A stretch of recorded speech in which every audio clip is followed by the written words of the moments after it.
आज आपल्याला part सेकंडमधलं first chapter घ्यायचं आहे, डिफरन्शिएशन. यामध्ये आपल्याला महत्त्वाचा पॉईंट घ्यायचा आहे. यात आपल्याला महत्त्वाचा पॉईंट घ्यायचा आहे डेरिव्हेटिव्हज ऑफ कॉम्पोजिट फंक्शन. त्याच्या अगोदर आपल्याला थोडी रिव्हिजन घ्यायची, जी 11th आपली झालेली आहे, बरोबर. मग आपला 11th फर्स्ट फॉर्म्युला काय झाला होता डेरिव्हेटिव्हचा? The derivative of f of x with respect to x at x is equal to a is given by f dash of a is equal to limit of f of a plus h minus f of a upon h as h tends to 0. हा पहिला formula आपण बघितला होता, आलं लक्षात. नंतर the derivative can also be define for f of x at any point x on the open interval as, आणि तो डेरिव्हेटिव्ह आपण कशाने डिनोट केला होता? F dash of x. मग f dash of x is equal to काय येणार तुमचं? Limit of f of x plus h minus f of x upon h as h tends to 0. म्हणजे तिथे तो जो डेरिव्हेटिव्ह आपण at x is equal to एला घेतला आहे, मग आपण फक्त इथे एच्या ठिकाणी एक्स टाकला आहे, म्हणून एफ डॅश ऑफ एक्सचा इथे फॉर्म्युला तयार झाला आहे. If the function is given as y is equal to f of x, then its derivative is written as, मग एखादं फंक्शन आहे y is equal to f of x, त्याचा derivative कसा घेणार आपण? वायचा डेरिव्हेटिव्ह काय घेतो? D y by d x. आणि वाय हे कशाचं फंक्शन आहे? एक्सचं, म्हणून वायचा डेरिव्हेटिव्ह काय घेतला आहे आपण? D y by d x is equal to f of एक्सचा डेरिव्हेटिव्ह काय म्हणू शकतो आपण? F dash of x. For a differentiable function y is equal to f of x if delta x is a small increment in x and the corresponding increment in y is delta y, then limit of delta y by delta x as delta x tends to 0 is equal to dy by dx. लक्षात. म्हणजेच काय, एखादं increment आहे delta x in x, x या फंक्शनमधलं ते increment आहे, तेव्हा मग आपल्याला डेरिव्हेटिव्ह घ्यायचा असेल with respect to x, delta वायचा derivative with respect to delta x. मग काय घेतलं ते आपण? Limit of delta y by delta x as delta x tends to 0 is equal to d y by d x. ही सगळी theory आहे, म्हणजे ॲक्च्युली आपलं 11मध्येच झालेलं आहे.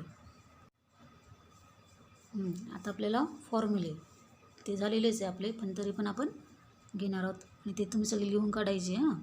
Derivatives of some standard functions, म्हणजे 2 कॉलम केलेले आहे, एक फंक्शन आणि दुसरीकडे त्याचा डेरिव्हेटिव्ह दिलेला आहे. मग y is equal to f of x हे फंक्शन, मग त्यांचा डेरिव्हेटिव्ह काय येणार? D y by d x is equal to f dash of x. मग पहिल्यांदा कॉन्स्टंट टर्म सी, ॲक्च्युली आपण कॉन्स्टंट टर्म काय घेत असतो? के, आणि ते त्यांनी सी घेतलेली. कॉन्स्टंट टर्म सीचा डेरिव्हेटिव्ह काय? मग कॉन्स्टंट टर्मचा डेरिव्हेटिव्ह काय असतो? 0.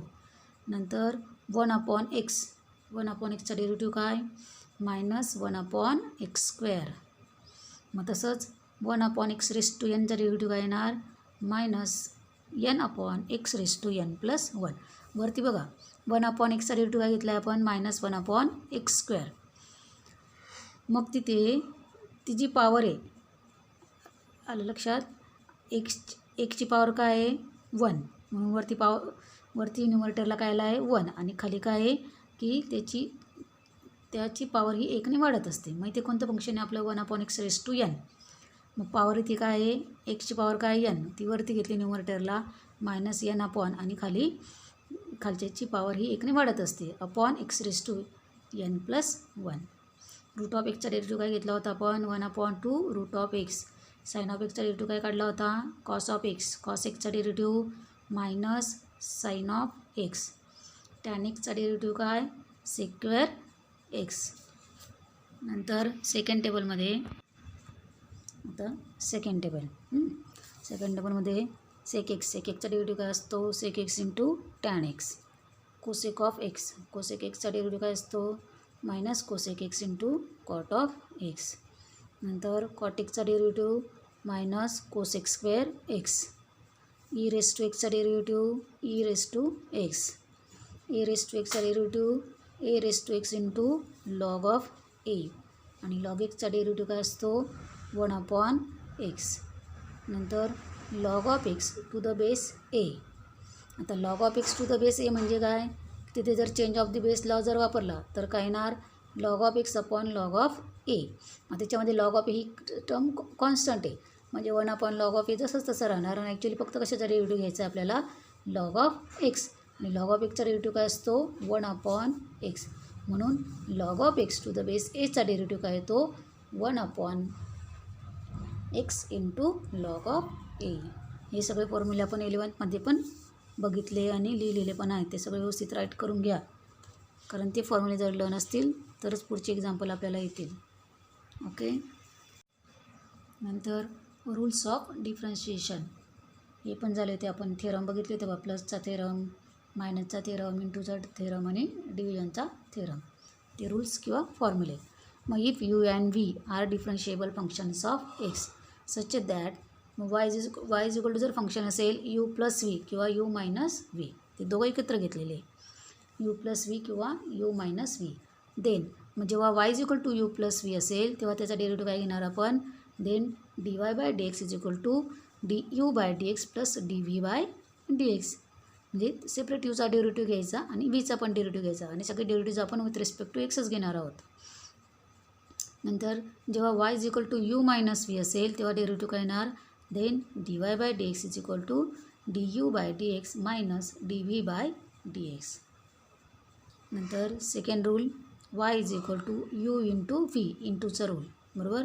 जेव्हा दोन फंक्शनचं मल्टिप्लिकेशन असेल तेव्हा if y is equal to u into v then dy by dx, वायचा डेरिव्हेटिव्ह काय घेत असतो आपण dy by dx is equal to u into dv by dx plus v into du by dx.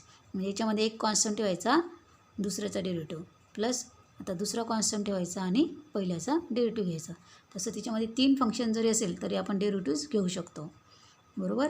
समजा y is equal to u into v into डब्ल्यू असेल तर त्याच्यामध्ये 2 कॉन्स्टंट ठेवायचे आणि एकाचा डेरिव्हेटिव्ह घ्यायचा. आलं लक्षात. ते पण आपण बघितलं होतं.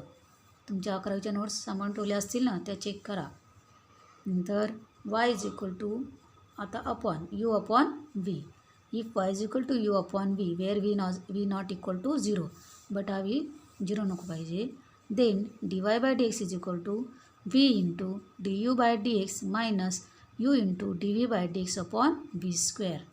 हा अपॉनचा रूल आहे. काय dy by dx is equal to v into du by dx minus u into dv by dx upon v square. म्हणजे याच्यामध्ये पहिल्यांदावरती व्ही कॉन्स्टंट ठेवायचा, यूचा डेरिव्हेटिव्ह घ्यायचा, नंतर मायनस यू कॉन्स्टंट ठेवायचा, व्हीचा डेरिव्हेटिव्ह घ्यायचा आणि अपॉन व्ही स्क्वेअर. हे तिघं फॉर्म्युले फार महत्त्वाचे आहे. पॉईंट आहे derivatives of composite functions of another function.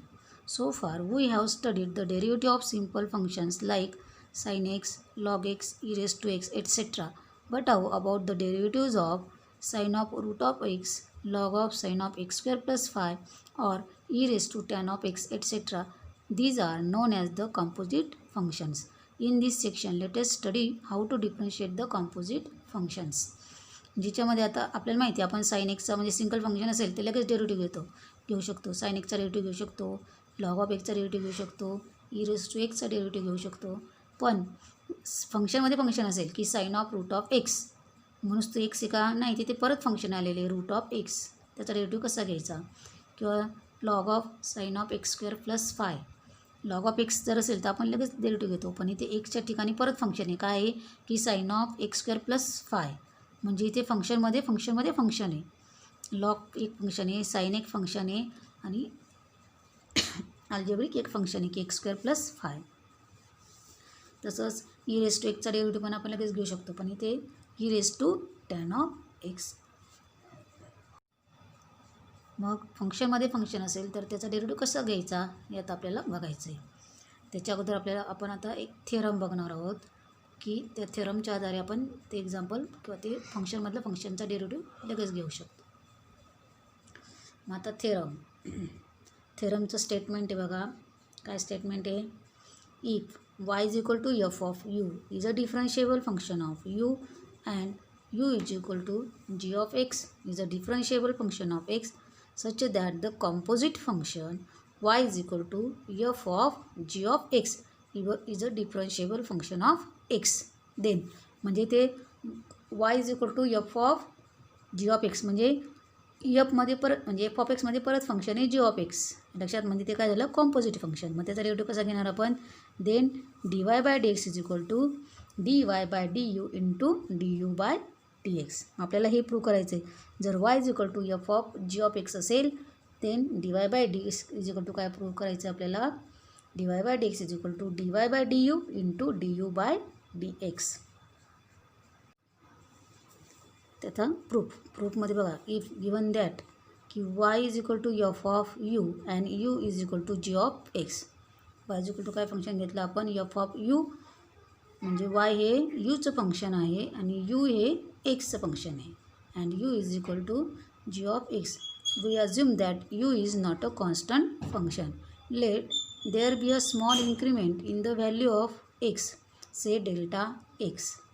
आपण डेल्टा एक्स इन्क्रीमेंट घेतला in x, then delta u and delta y are the corresponding increments u in u and y respectively. तसंच आपण डेल्टा यू आणि delta y हे पण increment घेतले in u and y. As delta x, delta u, delta y are small increments in x, u and y respectively such that delta x is not equal to 0, delta u not equal to 0 and delta y is not equal to 0, we have delta y by delta x is equal to delta y by delta u into delta u by delta x. म्हणजे याच्यामध्ये आपण consider केलं की delta y by delta x is equal to काय, की delta y by delta एक्सला आपण delta यूने मल्टिप्लाइड अँड डिवाइड केलं. लक्षात, delta y by delta u into delta u by delta x, taking the limits as delta x tends to 0 on both sides. मग आपण आता काय करणार आहे की दोघं साईडला लिमिट्स घेणार आहे as delta x tends to 0.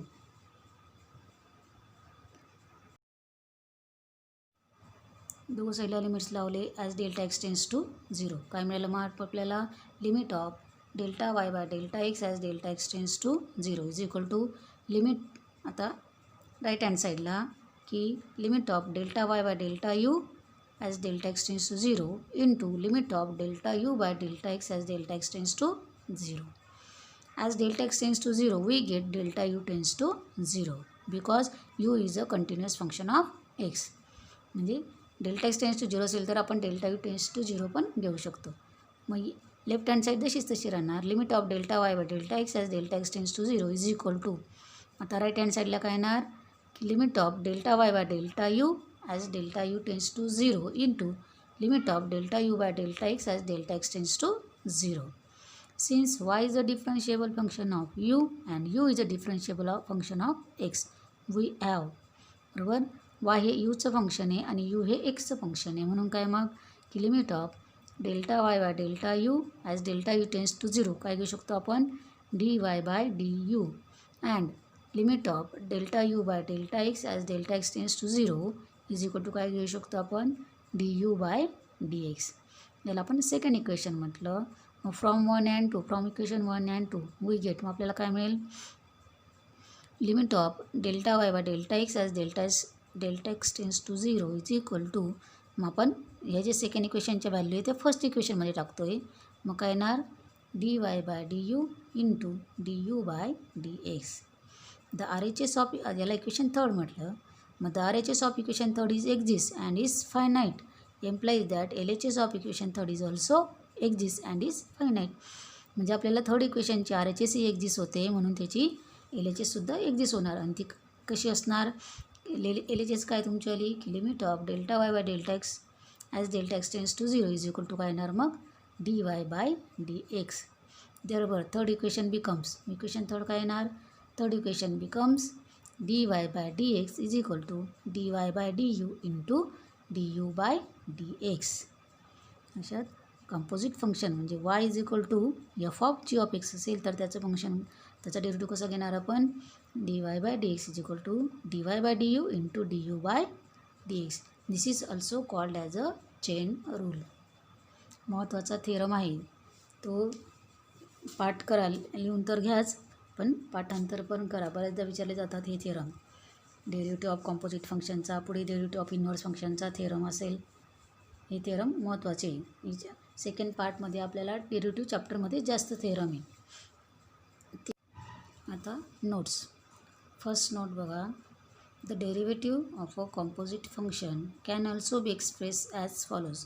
y is equal to f of u is a differentiable function of u, and u is equal to g of x is a differentiable function of x such that the composite function y is equal to f of g of x is defined. Then म्हणजे आता कोणतं function आहे आपलं की y is equal to f of g of x. Then dy by dx is equal to काय येणार की f dash of g of x into g dash of x. म्हणजे अगोदर बाहेरील फंक्शनचा डेरिव्हेटिव्ह मग नंतर इंटू आतल्या फंक्शनचा डेरिव्हेटिव्ह. एफचा डेरिव्हेटिव्ह काय की f dash of g of x आणि जीचा डेरिव्हेटिव्ह काय घेणार आपण जी डॅश ऑफ एक्स. नंतर सेकंड नोट फार महत्त्वाची बघा की if y is equal to f of v is a differentiable function of v and v is equal to g of u is a differentiable function of u, and u is equal to h of x is a differentiable function of x, then dy by dx काय find करायचं आपल्याला dy by dx. मग dy by dx काय येणार. मग आता पहिल्यांदा बघा y कशाचं फंक्शन आहे व्हीचं फंक्शन बरोबर. म्हणजे वायचा डेरिव्हेटिव्ह काय घेणार आपण काय विथ रिस्पेक्ट टू घेणार v. वायचा डेरिव्हेटिव्ह काय घेणार dy by dv. नंतर v इज इक्वल टू काय फंक्शन आहे बघा की v is equal to g of u. म्हणजे v कशाचं फंक्शन आहे यूचं फंक्शन आहे म्हणून vचा डेरिव्हेटिव्ह काय घेणार आपण dv बाय du. नंतर u इज इक्वल टू काय फंक्शन आहे आपलं h ऑफ x. म्हणजे u हे कशाचं फंक्शन आहे एक्सचं फंक्शन आहे म्हणून काय येणार du बाय dx. म्हणजेच dy by dx is equal to काय की dy by dv into dv by du into du by dx.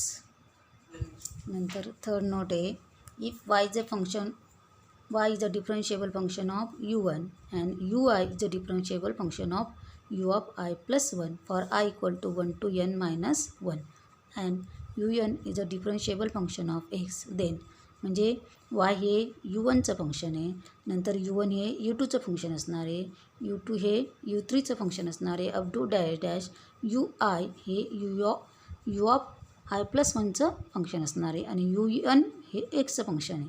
Then dy by dx is equal to काय येणार dy बाय y कशाचं आहे u1चं म्हणून dy by d of u1 into u1 हे कशाचं फंक्शन आहे u2चं म्हणून d of u1 upon d of u2. नंतर u2 कशाचं फंक्शन आहे u3चं d of u2 upon d of u3 up to dash dash d of un minus 1 upon d of un आणि un हे कशाचं फंक्शन आहे एक्सचं म्हणून d of un upon dx. This rule is also non as the chain rule. याच रूलला काय म्हटलं जातं chain rule किंवा तो जो थेरम आहे आपला कॉम्पोजिट फंक्शनचा त्याला काय म्हटलं जातं चेन रूल. हे फार महत्त्वाचे नोट्स याच्यामध्ये सेकंड नोट जर समजली तर तुम्हाला थर्ड नोट आपोआप समजेल. लक्षात सेकंड नोट जास्त क्लिअर करून घ्या ती परत वाचा आणि समजून घ्या. लक्षात मग आज आपण डिफरन्शिएशनचे फॉर्म्युले जे 11मध्ये झाले ते सगळे फॉर्म्युले नंतर रूल्स ऑफ डिफरन्शिएशन ते 4 रूल्स आहे प्लसचा रूल मायनसचा इंटूचा आणि डिव्हिजनचा. नंतर नवीन टॉपिक घेतला आहे ते आपण आज की डेरिव्हेटिव्ह ऑफ कॉम्पोजिट फंक्शनचा डेरिव्हेटिव्ह त्याच्यामध्ये मग तो थेरम आहे. लक्षात तो थेरम फार महत्त्वाचा आहे तो करा परत लिहून त्याची प्रॅक्टिस करा आणि त्याच्यावरच्या त्या नोट्स लक्षात म्हणजे त्या थेरमवरच्याच त्या नोट्स आहे त्याच्यामध्ये सेकंड नोट फार महत्त्वाची आहे ती व्यवस्थित क्लिअर करा. लक्षात